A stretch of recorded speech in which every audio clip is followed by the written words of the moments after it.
कैसे हैं आप सभी। आशा करता हूँ आप सभी स्वस्थ हैं, अच्छे हैं। आप सभी का स्वागत है आपके अपने YouTube channel the exam day practice zone. आप सभी इस चैनल को सब्सक्राइब करें जिससे आपको स्टडी से रिलेटेड अच्छी अच्छी वीडियो मिलती रहे।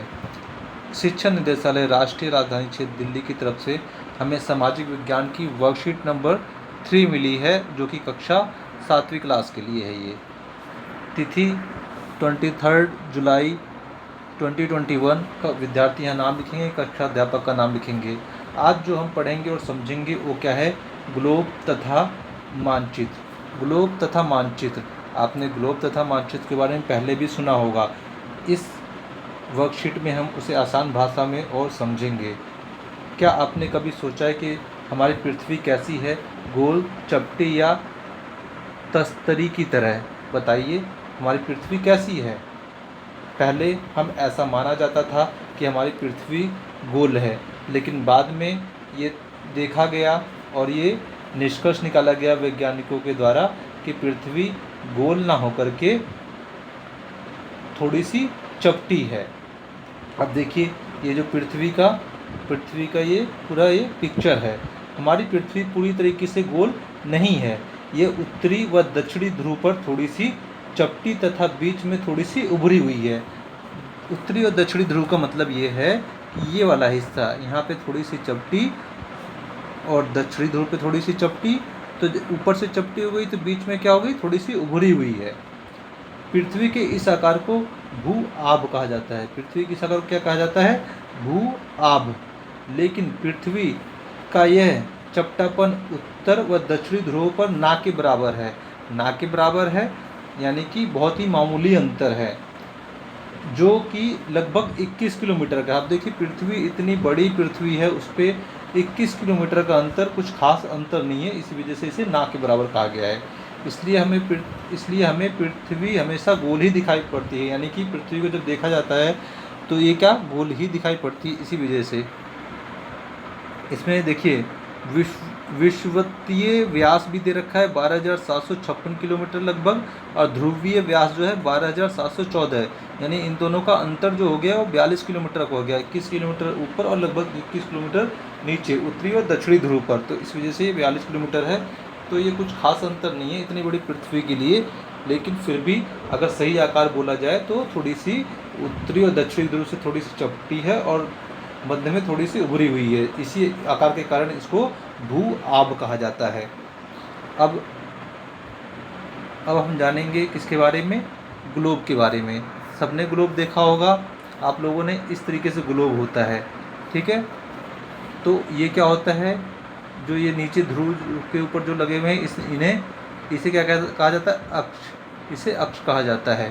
ओके, सभी ने कभी ना कभी ग्लोब को देखा होगा। ग्लोब के बारे में जानते हैं थोड़ी बहुत जानकारी। ग्लोब पृथ्वी का लघु रूप में एक वास्तविक प्रतिरूप है। अब देखिए, पृथ्वी को तो हम नहीं देख सकते ना ही उसको टच कर सकते हैं, इतनी बड़ी पृथ्वी है, ठीक है। कौन सा हिस्सा कहाँ पर है, इसको हम ग्लोब में बहुत ही आसानी तरीके से जान सकते हैं, समझ सकते हैं। तो इसी वजह से ग्लोब पृथ्वी का लघु रूप में एक वास्तविक प्रतिरूप है। ग्लोब विभिन्न आकार व प्रकार के हो सकते हैं, जैसे पॉकेट में रखने वाले ग्लोब यानी कि छोटे ग्लोब। एक गुब्बारे वाला ग्लोब भी होता है, उस पर सारी चीज़ें, आकृतियाँ जो है अंकित की हुई होंगी। गुब्बारे फुलाएंगे आप तो बड़ा हो जाएगा वो। तो पॉकेट में रखने वाले ग्लोब, गुब्बारे वाले ग्लोब जो मैंने बताया अभी। बहुत बड़े आकार के ग्लोब, एक तो बहुत बड़े आकार का ग्लोब होता है, ठीक है ना, बहुत बड़े आकार का। यानी कि जो छोटा ग्लोब होगा वही बड़ा भी होगा, लेकिन बड़े ग्लोब में बहुत सारी बड़ी बड़ी चीज़ें होंगी। छोटे में बहुत महीन चीज़ें होती हैं जिनको देखना थोड़ा सा मुश्किल होता है, इत्यादि। ग्लोब पर देशों, महाद्वीपों तथा महासागरों को उनके सही आकार में दिखाया जाता है। यानी कि उस पर जो होती ग्लोब, आपने कभी देखा होगा तो उस पर ऐसे ऐसे इस तरीके से करके, ऐसे करके लाइनिंग भी आपने देखी होगी।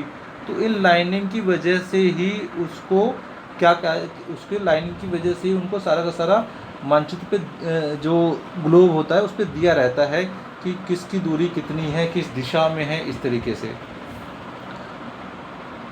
इस पे जो महाद्वीप हैं, हमारे जो महाद्वीप हैं 7, और जो महासागर हैं तो कहाँ पर है, और उसकी लंबाई चौड़ाई क्या है, तो पता किया जा सकता है। ग्लोब सुई के चारों ओर पृथ्वी की भांति पश्चिम से पूर्व की ओर घुमाया जा सकता है। जो ग्लोब आपने देखा होगा तो इसको ऐसे अगर हाथ कर से घुमाएंगे तो ये क्या होता है, घूमता है गोल गोल, पृथ्वी की बात ही। और पृथ्वी किस दिशा में घूमती है, पश्चिम से पूर्व की ओर घूमती है। तो वैसे ही लेकिन पृथ्वी पर वास्तव में कोई सुई नहीं होती है। लेकिन पृथ्वी की बात की जाए तो पृथ्वी पे ऐसा कुछ टिका नहीं होता है जैसे यहाँ पे टिका हुआ है, जिससे इस तरीके से यहाँ पे टिका हुआ, तो ऐसे टिका हुआ तो पृथ्वी पे नहीं टिका होता है। ये सिर्फ ग्लोब पे दिखाया गया है। यह अपने अक्ष पर चारों ओर घूमती है, जो एक काल्पनिक रेखा है। पृथ्वी अपने ओर घूमती रहती है, जो कि एक क्या है, काल्पनिक रेखा है।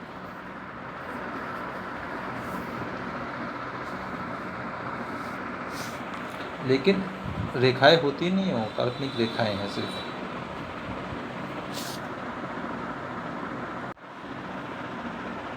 तो इस तरीके से आपने ग्लोब को समझा। एक ग्लोब, अब देखिए गतिविधि एक दे रखा है, इसमें क्या दे रखा है, एक ग्लोब को ध्यान पूर्वक देखें, उसमें आपको क्या क्या दिखाई देता है उन्हें लिखिए। ये गतिविधि एक करके आप इसे लिखेंगे और करेंगे। ग्लोब कहीं से किसी से अगर आपके पास है तो अच्छी बात है, वरना आप किसी से हेल्प ले सकते हैं। तो जिसकी वजह से क्या होगा कि आप ग्लोबों को ध्यानपूर्वक देखेंगे और जो जो भी आपको नज़र आए उसको आप लिखिए। बस इतना ही करना है इस गतिविधि में। अब आगे दे रखा है, दिए हुए संकेतों से विभिन्न आधार पर पृथ्वी तथा ग्लोब में अंतर बताइए। देखिए कुछ हमें संकेत दे रखे हैं जिसके आधार पे ही हमें क्या करना है, ये जो पृथ्वी है और ग्लोब में अंतर बताने हैं। जैसे क्या देखा है, गोलाकार, कोई काल्पनिक रेखाएं नहीं। लघु रूप में पृथ्वी का एक वास्तविक प्रतिरूप, काल्पनिक रेखाएं होती हैं। भू आभ, तो इस तरीके से दे रखा है। तो देखिए आधार दे रखा है पृथ्वी और ग्लोब, आधार में क्या दे रखा है, अर्थ। तो अर्थ बताना है। पहला क्या है, पृथ्वी। पृथ्वी में क्या अर्थ बताएंगे, ग्रह जिस पर हम रहते हैं वही तो पृथ्वी है, ग्रह जिस पर हम रहते हैं। ग्लोब का जो अर्थ क्या बताएंगे, लघु रूप में पृथ्वी का वास्तविक प्रतिरूप। ये क्या है, ये अर्थ है या परिभाषा कह सकते हैं। आकार, आकार में क्या बताएंगे, पृथ्वी को क्या आकार में हम कहते हैं, भूभाग, क्योंकि ये उत्तरी और दक्षिणी ध्रुव पे थोड़ी सी चपटी है, मध्य में थोड़ी सी उभरी हुई है, जिसकी वजह से इसका आकार क्या होता है, भू आभ। इसी आकार को भू आभ कहते हैं। और ग्लोब का क्या होता है, गोलाकार। आपने ग्लोब देखा होगा तो गोल में ही होगा, उसका आकार क्या है, गोलाकार। तो आकार के अंदर हम क्या लिखेंगे, भूभाग, और ग्लोब वाले में गोलाकार। काल्पनिक रेखाएं, तो देखिए कोई काल्पनिक रेखाएं नहीं। पृथ्वी पर क्या होता है, कोई काल्पनिक रेखाएं नहीं है, वो घूमती रहती है। लेकिन ग्लोब पे क्या होता है, काल्पनिक रेखाएं होती है। उसमें क्या होता है, आपने देखा होगा कि मैंने बताया था ना, ग्लोब उस पर ऐसे ग्लोब जो होता है उस पर रेखाएं होती हैं, काल्पनिक रेखाएं। इस तरीके से रेखाएं होती है, आपने देखा होगा। ग्लोब को पास में जाकर देखेंगे तो काल्पनिक रेखाएं आपको नज़र आएंगी। तो इस तरीके से आपको करना है अपनी नोटबुक के अंदर। आगे क्या बोल रही, ग्लोब में अध्ययन की कुछ सीमाएँ हैं, यानी कि ग्लोब में कुछ सीमाएँ हैं। जब हम पूरी पृथ्वी का अध्ययन करना चाहते हैं तो ग्लोब का उपयोग करते हैं, परंतु जब हम पृथ्वी के एक हिस्से का अध्ययन करना चाहते हैं, जैसे भारत या दिल्ली या हमारा क्षेत्र का मतलब जो दिल्ली, जैसे भारत तो बड़ा हो गया, फिर उससे छोटा दिल्ली, दिल्ली से छोटा हमारा क्षेत्र, जैसे ओखला हो गया या कालकाजी हो गया, या मान लीजिए कोई और दूसरा कोई क्षेत्र हो गया। तो इस तरीके से मानचित्र अधिक उपयोगी होते हैं। तो इसके लिए छोटे क्षेत्र के लिए क्या होता है, मानचित्र अधिक उपयोगी होते हैं। मानचित्र के बारे में क्या बोल रहा है, मानचित्र पृथ्वी की तरह पृथ्वी की सतह या इसके एक भाग का चपटी सतह पर खींचा गया चित्र है। तो मानचित्र क्या है कि पृथ्वी का एक भाग का चपटी सतह पर खींचा गया एक चित्र है। मानचित्र मुख्यतः 3 प्रकार के होते हैं। जैसे कौन कौन से मानचित्र आप जानते हैं ना, जिस पर भारत का नक्शा हो या दिल्ली का नक्शा हो या पूरे विश्व का नक्शा हो, तो उस क्या है, मानचित्र है। ठीक है, तो मानचित्र के कौन से 3 प्रकार बताए हैं, भौतिक, राजनीतिक तथा थीमेटिक।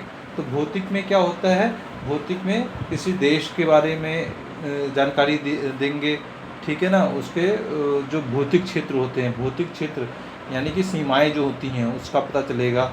राजनीतिक में क्या होता है, किसी मतलब एक राजनीतिक जो सीमाएं होती हैं उनके बारे में बताया जाएगा, दिल्ली कहाँ तक है, या क्या बोलते हैं आपका ये जो देश है राजनीतिक से संबंधित होगा। थीमेटिक के अंदर जो मानचित्र होगा ना, वो मान लीजिए उद्योग क्षेत्र दिखाएगा या फिर वन क्षेत्र दिखाएगा, इस तरीके से, या सड़क वाला क्षेत्र दिखाएगा, ठीक है, मानचित्र दिखाएगा सड़क वाला, तो इस तरीके से क्या है, थीमेटिक हो जाएंगे, ठीक है, थीमेटिक में नहीं रखा जाता है।